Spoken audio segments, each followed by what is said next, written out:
Hey folks, it's me Chris, and I wanted to take a few seconds of your time to talk about this awesome new opportunity that we've been presented with for all of our lovely listeners. We can now offer you all a 1-month free trial from audible.com, allowing you full access to a vast library of audiobooks to choose from. As I mentioned earlier, the trial is completely free, and all you have to do is visit audibletrial.com/GHS and follow the instructions to sign up for a free membership today. We hope you guys enjoy Audible just as much as we do, and thanks for your time.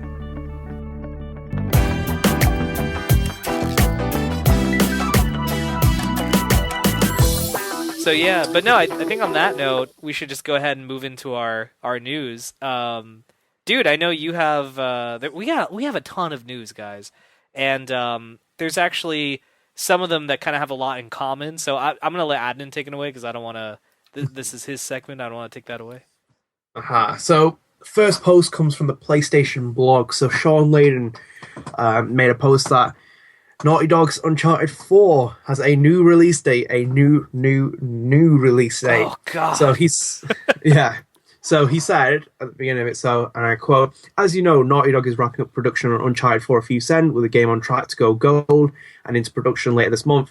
In an effort to meet the considerable worldwide demand and to ensure that all gamers worldwide have an opportunity to play the game on the day one, we have chosen to postpone the launch of the game by 2 weeks to allow extra manufacturing time. Therefore, Uncharted 4 A Thief's End has a new release date of May 10, 2016. And he continues saying, just supporting for the PlayStation Nation. But Uncharted 4 has... I love how you said that. You were like, PlayStation Nation. Yeah, you're just like, yeah, support for the PlayStation Nation anyway. No, but Uncharted 4 has a stress test happening this weekend, so it's a live beta for everyone to play in the weekend. I'll try and jump into that if I get a chance. But briefly touching on this new, we're not going to go into it too much, we just want to bring it up. I can live 2 weeks, but it kind of just raises question about this game has had one hell of a development cycle. Yes. With everything that's out with Amy Hennig that stemmed to Neil and Bruce taking over, and then from here to there, and obviously there is huge expectations. 2 weeks extra gives them more time, as I said, to kind of meet demands, get extra marketing. The expectation is probably overwhelming for them right now because this is Sony's biggest hit of 2016. It has to be. Yeah. Because this game isn't just about shipping units; it's also about shipping consoles as well. Because the bundles they want to really promote. Yeah. But yeah, so that's that news from the PlayStation blog. Bit disappointing, but I can live. I think Chris is still living. You still alive, Chris? Yeah, Chris is still alive. I'm still alive. I'm okay. I agree with you though, dude. This just kind of adds another layer to it. But honestly, it's only 2 extra weeks. Fuck it. I mean, what was it? They said originally December, and then they postponed it to April. I could wait 2 more weeks. Fuck it. Yeah. So going to a bit more other interesting news. Tim Hodges, the product manager at Sony Computer Entertainment Europe, talked to the PlayStation blog as well. From the PlayStation blog again. The irony! My God!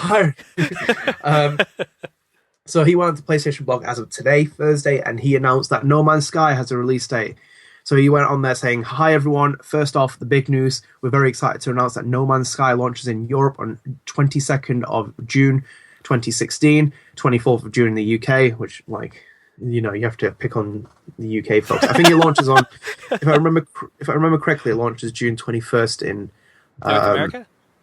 Yeah. Okay. All right. That's not bad. I mean, that's pretty close though for everybody, generally speaking. Yeah, I think it's June 21st, but somewhere around that region. But basically, yeah. So Hello Game is ready to launch this ambitious, hugely ambitious project, which everyone has kind of just been going wild over since it was shown.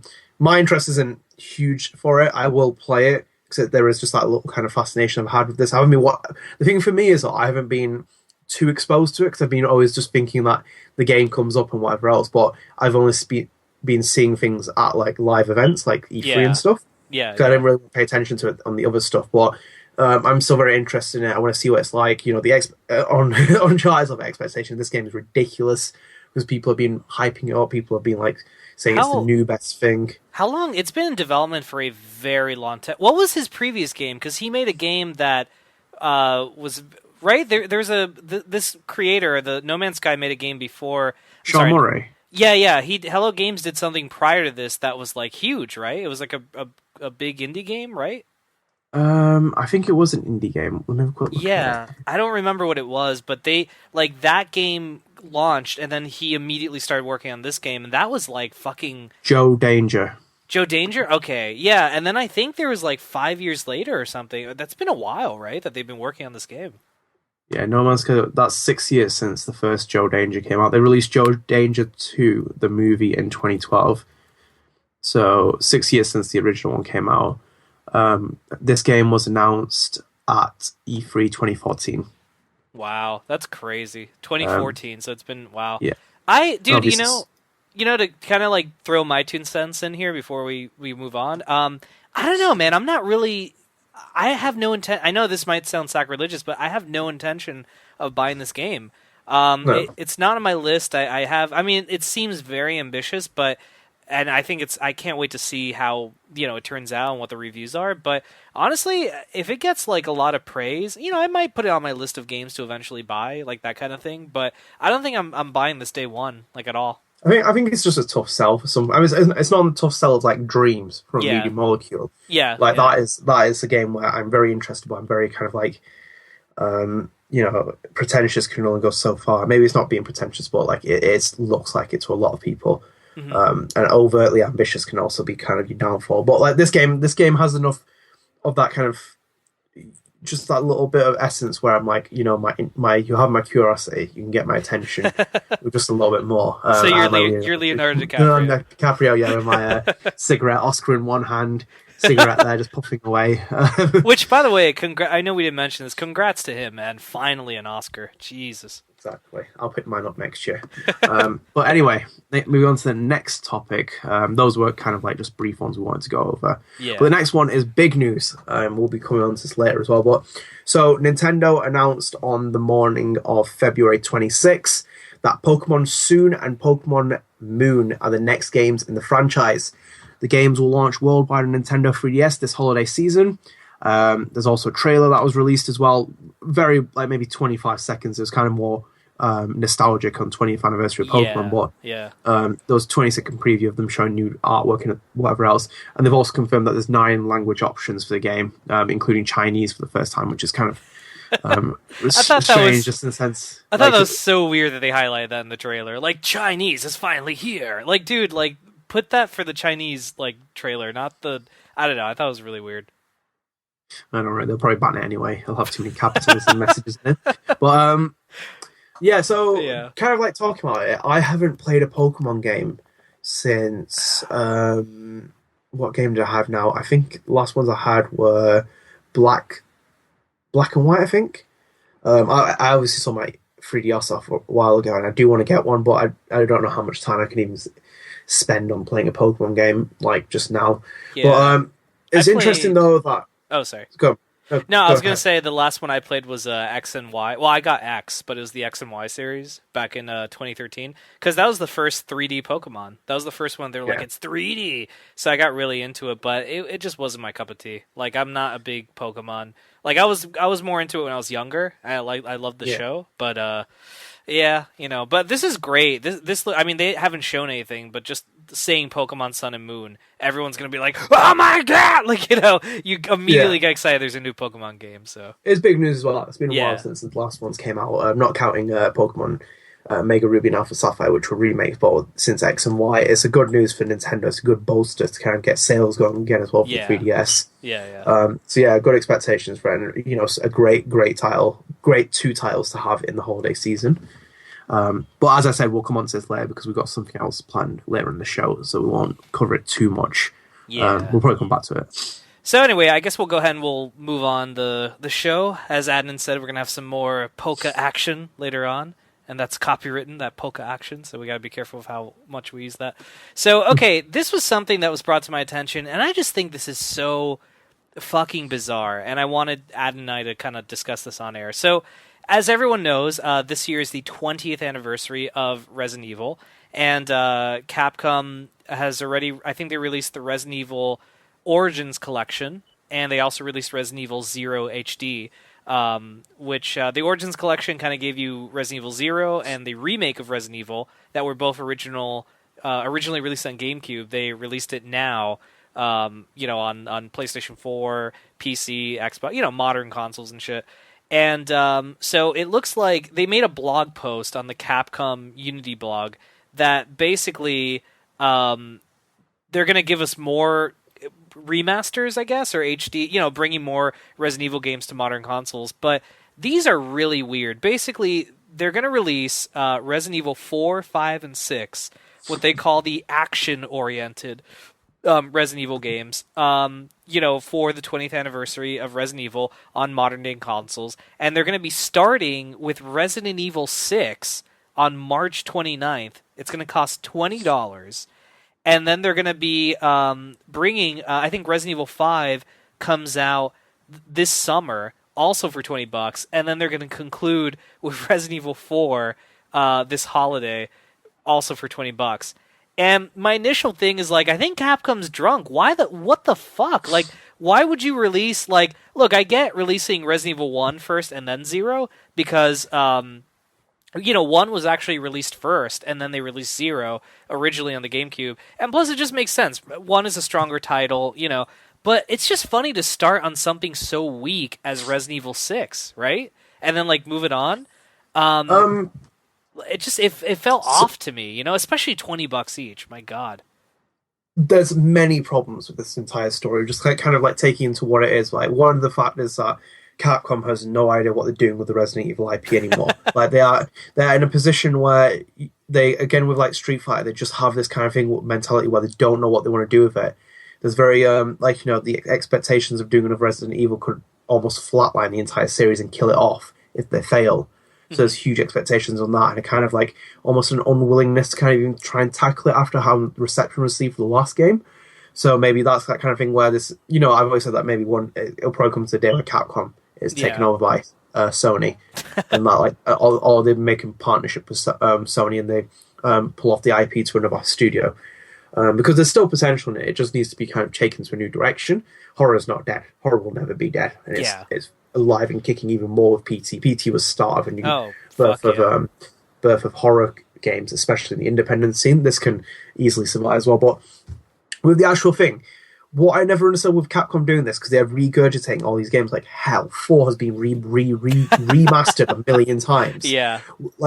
What this would have made sense is if they released it at retail and it was an anthology collection. Yes. Or but the anthology was split into 2 parts. You do 1, 2, 3, and they release physically, but on the disc you get the codes, so you download them automatically. So it gives people that reason to have the disc, other games that have those, just have that disc for a reason, because some people like having physical releases of games. And then they release 4, 5, 6 as the second part of the anthology. Yeah. To get sales, because I can see what the perspective is. I wouldn't make that much money on it. 4, 5, and 6 are not going to sell that effectively well separately. Yeah. The order that they're selling them, which is probably more on the fact that 6 is more recent, they want to kind of get to 4 eventually to the point where they've already remastered it, but people will go and buy it afterwards. Yeah. That might be a reason to kind of do that as a perceptive, but how they're doing it £15/$20 each, that's a little bit uncalled for. 60, it'll be 60 quid at the end of it, and it's just the thing is, if you were a Resident Evil anthology, include Revelations and all those other games, and marked it about, as I said, separately, not do a $90 package because no one will buy it because it's too expensive, but if you did it separately, there's a good incentive of selling it. Yeah. But as well, I'll say one more thing before I kind of finish up, because I've kind of running over everything I've said. But the other thing would be Resident Evil 6 coming out now is more sense that it may be Resident Evil 7 might be revealed at E3. Yeah, maybe. That's true. Resident Evil 7 has been Resident Evil 7 has been rumored beyond fucking belief the last 2-3 years, and I think that maybe it is time for them to go to the stage and show something like E3 or another big event and make the announcement soon. Maybe it's just kind of the stepping stone, because obviously new generation, obviously you have to kind of filter through how many gamers you lose each generation, how you have to keep them attracted, because Resident Evil's big for maybe us, but new generation, they might not care about it, but that could be one of the reasons why they're doing it. But it has to taking it into complete perspective, all these remasters are leading up to something. It has to be Resident Evil 7. Yeah. I mean, Dude, you made a really excellent point. You were saying, like, why not just get them all? Like, because you make a good point. Like, if you start off with four, that one's already been re-released, like, twice, you know? So, or, like, a bunch of times, actually. So, doing this again, my god, you know? And then five, has already gotten the gold release a couple of years ago.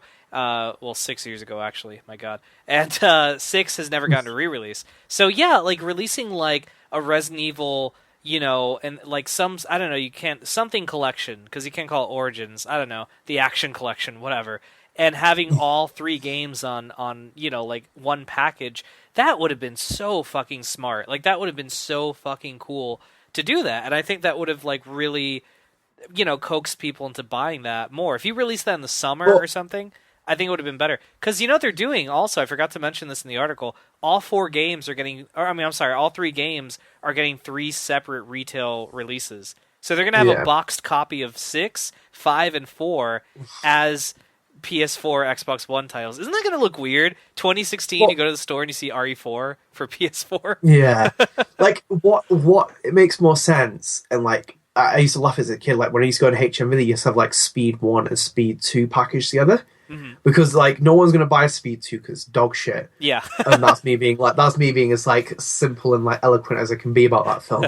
But like it was an incentive that if you bought Speed One and watched it, you'd be like, I'll watch Speed Two because it's there. Yeah. And it was packaged and you can ship off as many you want. The entire point, as you said, if you see it on a store shelf, you can be like, I've played that game years ago. There's not really an incentive to pick it up, but like, do you know if you rebranded it and make it like the Assassin's Creed one had, where it's Assassin's Creed Anthology? Yeah. If it would have been Resident Evil Anthology, 3 games on one disc, like people will be like, yeah, because I'd buy it because I'd be like, I want 4 again, so I can have Yeah. my collection. I can play 5 through maybe with Chris and do something else, and then Right. 6, even though I hate it, I'll go running through Yeah, it. fuck it. It's part of the package. Like, Yeah, Yeah. that's the kind of incentive of just selling something like this because 6 isn't really going to sell again No. because it has the Yeah. bad reviews as it is, and it's going to get more bad reviews when reviewers review it again because they're going Yeah. to review it as They're gonna be and like there's not gonna be prettier graphics, same crap game. That's gonna exactly. be like that. Yeah, this is why Resident Evil died and like ended the review like that. But it's strange. It kind of does send mixed messages about what Capcom's strategy is on this, but. Yeah. Who knows? Maybe it pays off in the long run if Resident Evil 7 is actually true and they're kind of just setting up the kind of the framework for it. Yeah. But wouldn't it be funny? Like their strategy is, look how bad 6 was, because 7's gonna be awesome. Like that's their, like, all right, you guys got it in your memory, sweet. Now play 5. That one's pretty good, right? Play 4. 7. Look how good it is. Lower expectations to make an average game look even better. Yeah. Like, and then 7's like, yeah, it's okay, but man, it's way better than 6. Like, yeah. So, you guys, there you go. You can get it March 29th. RE6 comes out. So if you guys want to, I will be skipping that purchase. I'm glad I got RE0 HD, but yeah, I'll definitely be skipping that one. All right. Well, we have one final gaming piece here to kind of close our gaming section of the news. So this was really fucking interesting. And Adnan and I definitely wanted to cover this because, we thought this was a pretty beefy news. So Microsoft, the article states here, Microsoft to unify PC and Xbox One platforms, ending fixed console hardware. So basically, Microsoft is planning to unify its PC and Xbox One gaming platforms into one ecosystem running universal Windows applications. This is what Phil Spencer had announced. So it looks likely that Xbox One will have more PC-like games in the future with backwards compatible hardware upgrades in the future as well. So during a press event in San Francisco last week, Spencer said that the Universal Windows Platform, a common development platform that allows apps to run across PC, Xbox, tablets, and smartphones, would be central to the company's gaming strategy. And this is a quote from him. That is our focus going forward, he told reporters, building out a complete gaming ecosystem for universal Windows applications. Then he said this has been the culmination of the company's... I'm kind of like going through the article here, but he said this is a culmination of the company's vision for the past year, that they've been wanting to do this. And he said that back in January of last year, the first step was bringing the Xbox app to Windows 10, allowing for cross-platform play and cohesive friends list across both platforms. And what's it called? Yeah, so that's what they're plan is. They go on further saying, Spencer goes on further saying, in other consumer technology ecosystems, you get more continuous innovation in hardware that you rarely see in consoles because consoles lock the hardware and software platforms together at the beginning and they ride the generation out for 7 years or so. We're allowing ourselves to decouple our software platform from the hardware platform on which it runs. And then the article states that what this could mean is that the Xbox One becomes more like a PC, with Microsoft releasing updated versions at regular intervals with more powerful processors and graphics hardware. In theory, because games will be written as universal Windows applications, older titles will remain compatible with the new machines. I don't know how. So basically, dude, they want to treat the Xbox One almost like a computer. And so if they wanted to like swap out the processor, they can do that. Kind of like what Nintendo did with like the new 3DS. Remember how they're like, it has a thumbstick and it has a brand new processor that's a lot quicker. And remember like certain games could do certain things. Like I think in Smash Brothers, like the game ran smoother, and like certain games came out, like Xenoblade Chronicles, I think, came out only on new 3DS and not on old 3DS. I think that's what basically Phil Spencer is entertaining that they do with Xbox, with gaming hardware. Dude, I have to say I am so against this. I mean, it's in theory, it's a great idea, right? Like being able to upgrade your hardware and do all that. But I feel like the whole point of why I got into gaming through consoles and not through PC is because it's so simple. You buy a console, and you know that console for like 7 or so years is going to play whatever games you want that you can buy for that system. Like you don't have to worry about any. Yeah, I know Kinect came out and all that shit, but for the most part, you don't have to worry about anything. And PCs always like confused me because you had to look at the PC requirements. You had to see like if your computer was compatible with it. Like not every purchase would play exactly like what they showed at gaming conventions and stuff like that. So I feel like this could be interesting for some people, but I think it might alienate a bunch of other users that, like myself, that may not be down with that. Because honestly, I'm not really down with this. I think it's kind of weird.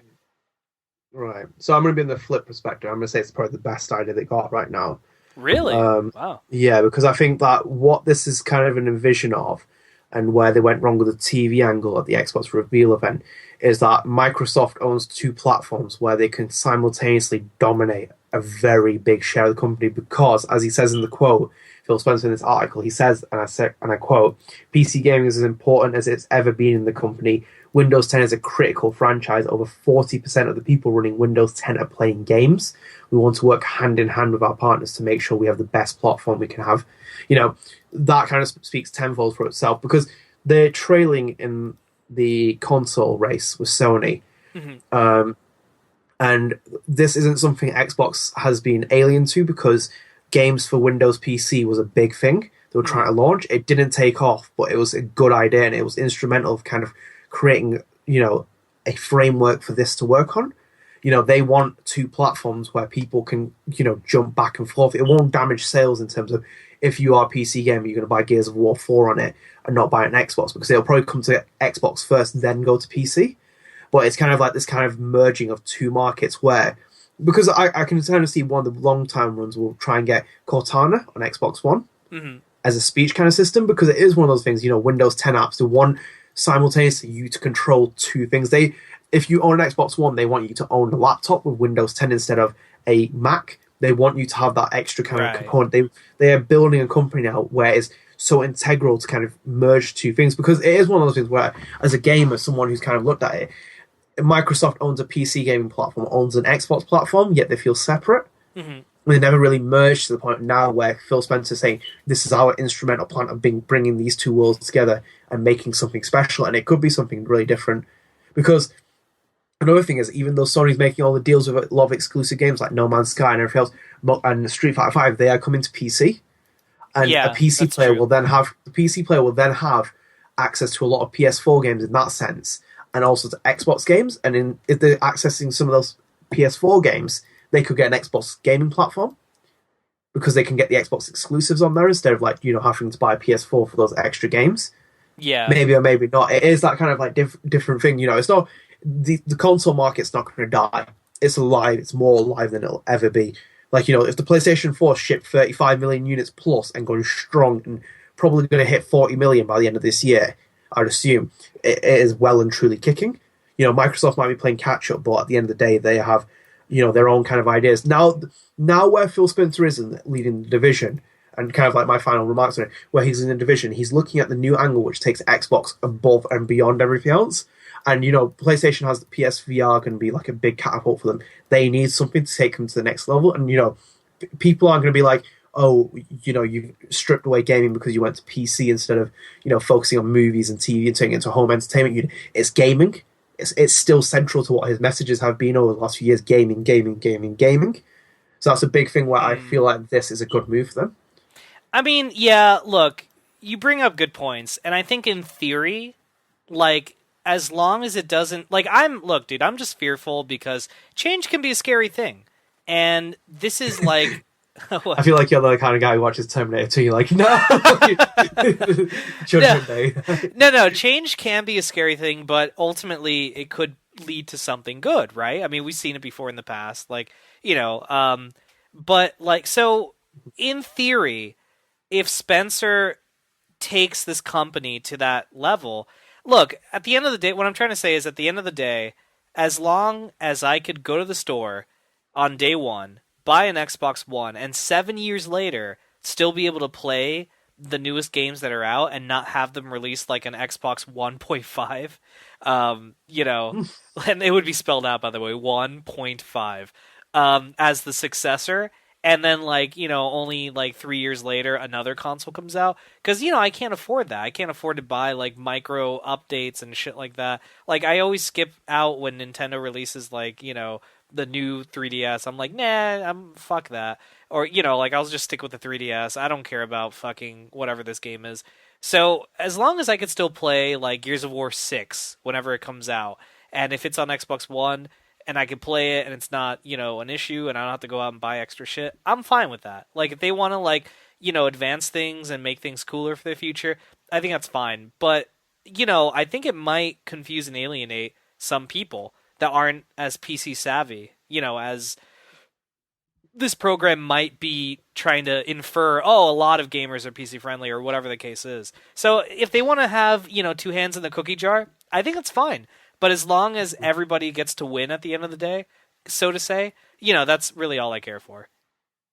But you brought up really good points, though. I mean, it definitely made me rethink it. I mean, if they want to, that's going to be good, ultimately, for Microsoft, because that's going to kind of, put them back on the map, and make them, a lot more important sounding. Because, like you said, God knows that, Sony's just raking in their own thing, and this could change the future of console gaming, for something good. It could make it survive.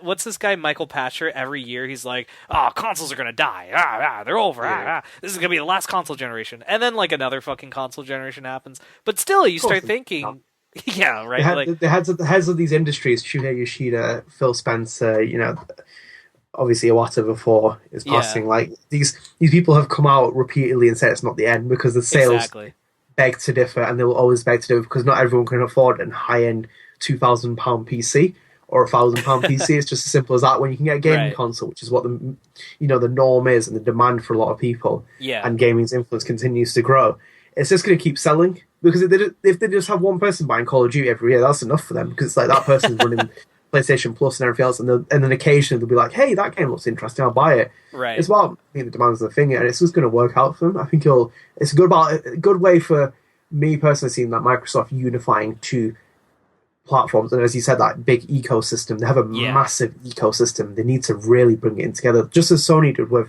rebranding. Was it Sony Interactive Entertainment? Sony is now making PlayStation its central brand, as it should have done years ago. Yeah, no, most definitely. But what I'm getting at is this could kind of preserve that for the future. This could be the next step, But remember, a lot of people got scared when they did the whole you always got to be connected to the internet thing. This is vastly different, but I'd be curious if they announced this at E3. How people react to that. Mhm. So, now we'll find out. It's going to be a good year, man. A lot of exciting stuff happening. Yeah. Mhm. Um, but, oh, crap. Am I sounding weird right now? Bit Hello? crackly. Okay, Oh, there is it's the gone. It's gone. That's gone? Oh, okay. Awesome, guys. There you go, guys. I was crackly for 5 seconds. Yeah. Next news piece. So that's it for gaming. We're going to move on to movies and TV and stuff, or the entertainment section, as we call it. So this was just like a funny little thing that I told Adnan and I wanted to share it with you guys. So reportedly, Ben Affleck reworked certain elements of the script for the film even on the days he was suited up as Batman. So a source told US Weekly that Affleck, who, as people might remember, won an Oscar with Matt Damon for Best Screenplay back in 1998 for Good Will Hunting, wasn't thrilled, quote unquote, with the Batman vs. Superman script and, quote unquote, fixed it on multiple occasions. And then here's a quote from the source. Affleck would go into wardrobe and gets all suited up for the day in his Batman suit, said the source. Then he would sit around reworking the script. Ben wasn't thrilled with it and would find himself on multiple occasions fixing it the day of. And then what's it called? Speaking of the Batman suits, the costume designer Michael Wilkinson had said, "I think people are going to be blown away by his Bruce Wayne and his Batman. It just feels right, like he was born to this character." And that the first time he wore the suit, he said, "I remember he just kind of looked at himself in the mirror, pretty happy with how he looked. The costume is very intimidating and huge, and I think he."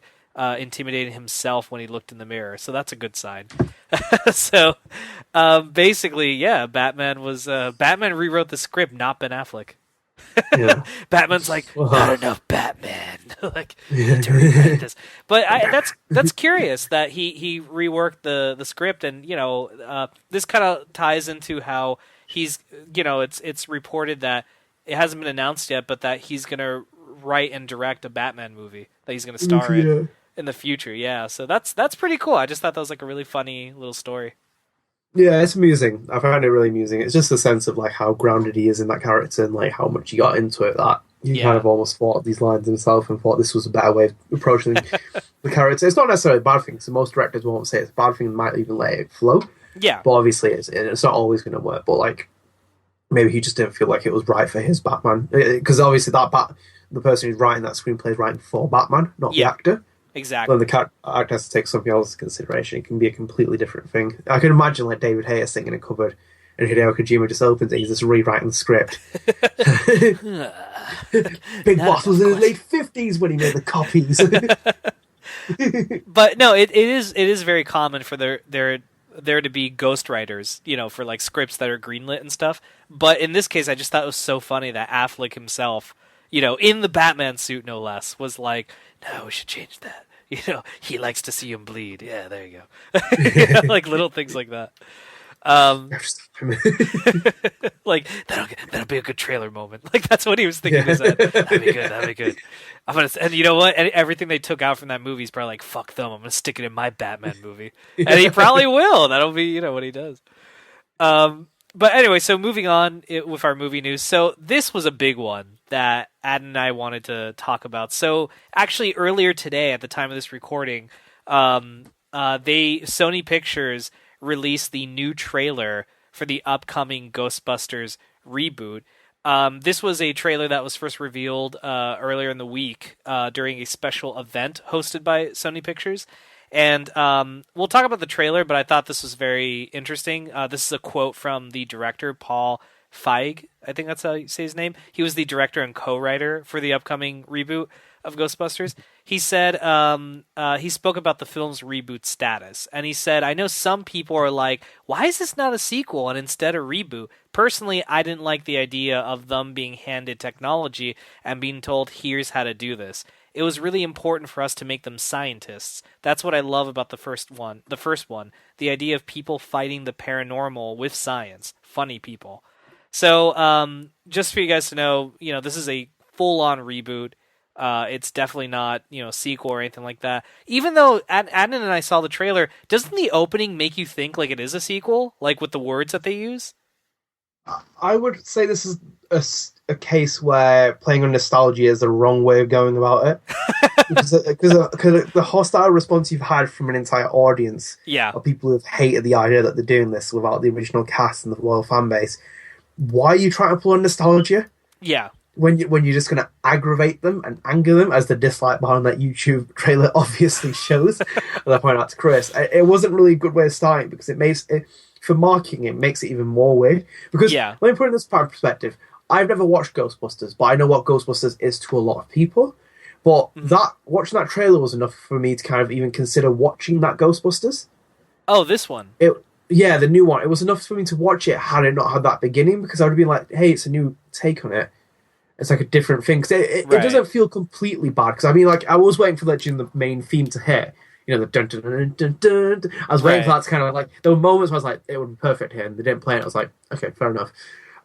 Dude, I find that fascinating, because that's so interesting, because the vibe I'm getting is, I guess, if you're not a huge fan or you've never seen the original movie, you're okay with this one. Because I've had other people kind of like, people that I don't think have seen Ghostbusters, like, were like, oh, that's cool.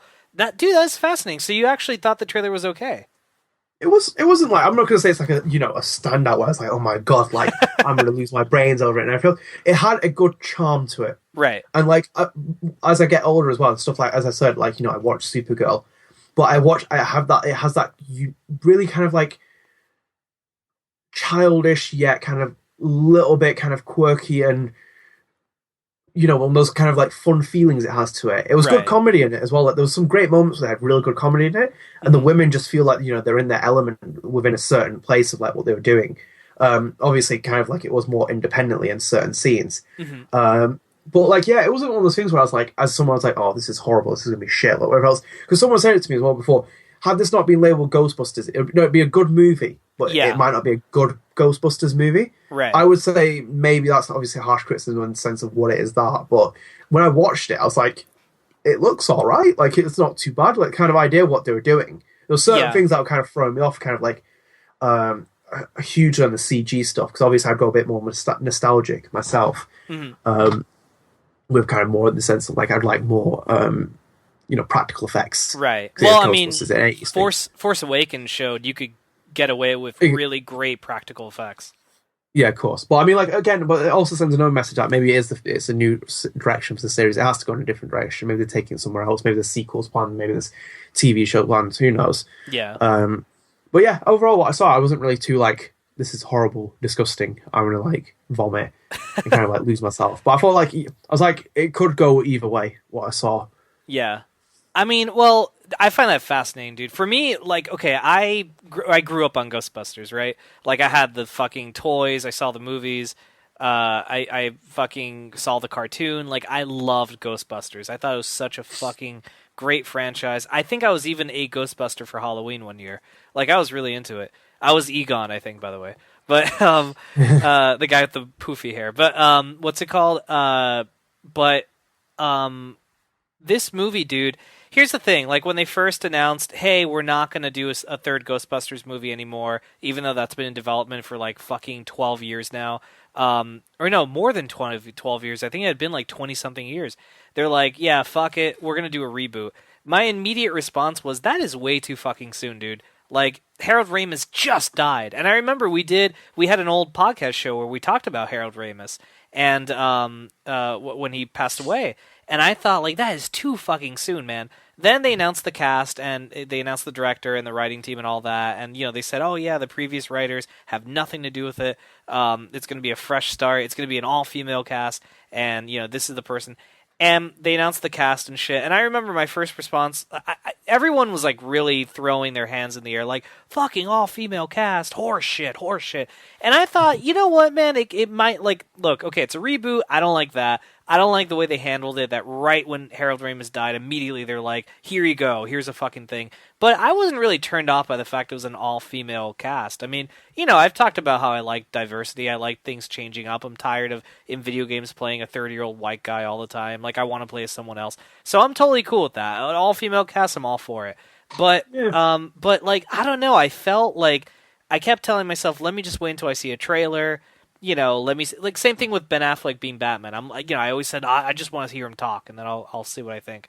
But I saw this trailer, dude, and I'm like, there's no fucking way you can pay me to go see that movie. Like, Well, in maybe I think theaters, maybe you you know? maybe yeah, but maybe you'll warm up to it when you watch the DVD and realize there's Yeah, something else. like, I do want to see it. I'm curious about it, you know what I mean? But I'm not going to go to the fucking theaters to see it. It's just, it's not, I can't see myself paying how much it costs to pay for a movie ticket nowadays to go see that. You know, I'd rather, I mean, there's a lot of stuff I'd rather do based off of that trailer. Who knows? Maybe trailer number 2 wins me over, you know, because you know there's going to be more than one trailer. That being said, like, I do want to still see the movie eventually. Like when it's released on home media and it's rentable, you know, if I have the money, I might consider renting it. I might consider waiting until it's on Netflix or something like that. But yeah, theatrically though, I'm probably not gonna. No, I'm definitely not gonna go see it. It's just not my thing. I will say though, the visual, like some of the effects, like I thought it was really cool seeing ghost traps in different ways, and I think, you know, I mean, for the actors are competent. I know some people are making a big fuss that they think the one character who's black, that she's like, that's the way they wrote her is super racist. That's something I've been seeing a lot of people posting comments about. And I understand why they would feel that way based off the trailer. You know, but I guess you kind of had to see the whole character's, you know, arc before you could really make a judgment. You know what I mean? Like a trailer is a trailer, and you know you can get a lot of responses from it. But I'd be curious to see what people think once the movie's out. For me personally, not I'm gonna skip it. But dude, I mean, I would love to eventually do a spoiler cast with you on this. It would be like a really late spoiler cast, like after the dust has settled type thing. But I'd be really curious to doing that with you, dude, because I think that fascinates the shit out of me. That you're like, oh, it wasn't that bad, and my initial response was like, bah! Like puking, like you know, I'm like, fuck no. So I would definitely like to do a compare and contrast. That'd be really fucking cool. But dude, why don't you? This is our last news piece. Why don't you close us out with this one? Yeah. So last piece of news, so the adventures of Big Hero 6 will continue in a new animated TV series. Disney has announced a new series based on the Academy Award-winning film set to premiere in 2017 on Disney XD platforms. The show picks up from where the movie left off, focusing on 14-year-old genius Hero, his personal healthcare companion Baymax, and the rest of the team, including Wasabi, Go-Go, Honey, Lemon, and Fred. It is as amazing as it sounds, Chris. It's all these elaborate names and then just Fred. Yeah, Fred. Oh, yeah, of course. According to Disney, Hero will face, quote, daunting academic challenges, end quote, and, quote, social trials, end quote, on campus at San Francisco Institute of Technology. The team will also protect San Francisco from, quote, an array of scientifically enhanced villains, end quote. Disney's Channel's worldwide president Gary Marsh said in a statement, and I quote, "Our colleagues at Walt Disney Animation Studios have created a brilliant new world inspired by Marvel with vivid, unique characters. We are thrilled to have the opportunity to further develop these characters in a world-class animated series. Mark McCall and Bob Shuley, who collaborated on Kim Possible, will be executive producers on the Big Hero 6 animated series. Back in 2014, Big Hero 6 was 2014's highest grossing animated movie. It won an Oscar for Best Animated Feature Film. Wow. And last year, Stan Lee dropped a hint that possibility of a Big Hero 6 sequel in an interview. It remains to be seen if a sequel of the film will happen. Now that the animated series is coming, recently an issue of Disney 23 detailed how Disney's, quote, story trust, end quote, improved various movies, including Big Hero 6. Chris, you haven't seen Big Hero 6 yet. No. Again, I will advise you to watch it because it is amazing. Great news. I think this film is criminally underrated in the sense that people haven't seen it because it's just unbelievable of a entire animated movie. Baymax. Right. The healthcare companion will be your new best friend if you ever see him and watch him. Like, he is just absolutely the most amazing specimen ever made in an animated TV show. And all the characters, Hero, I think it's his Anne, and obviously Fred as well, all brilliant. By the way, there's a really great Stan Lee cameo in the movie. Yeah? I'll tell you that it's really, really brilliant how they do it. When you watch it, I think you'll think it's the best one. I think it's the best one they've ever done. Shit, all right. My wife saw it and fucking loved it, and you saw it and told me you loved it, so I really need to get around to seeing it. Let me tell you, I know we're not going to elaborate too much on this news piece, but in your opinion, do you think this works better as a show, or do you think they should have just stuck with No, a movie? I can see. I don't know. Either way, like I'm not gonna really be hugely sold on the animated series, depending on what kind of way it is. If it's too cartoony and like aimed for very small children, not kind of like broaching past that to other Right. audiences, then probably not. I do want to see a sequel to this movie. Like I do think there's so much potential for a sequel. They set that, as it says in the article, they set themselves up for a sequel at the end of it. Yeah. But I think like it has that kind of thing. I think like I'm surprised that like just the entire film didn't become like a merchandise thing with like Baymax and everything else, because it is just such a wonderfully crafted film down to Mhm. the finest details, and it's just brilliant for what it does. So very excited to see more about this and hear about it. Very cool. Well, all right, there you guys go, man. If you want it, you can have it because it's gonna come in weekly on Disney XD. Disney XD is actually a really good channel for animated shows. Star Wars Rebels actually airs on Disney XD, and I think they handle it very well, despite that channel having a really diverse amount of content.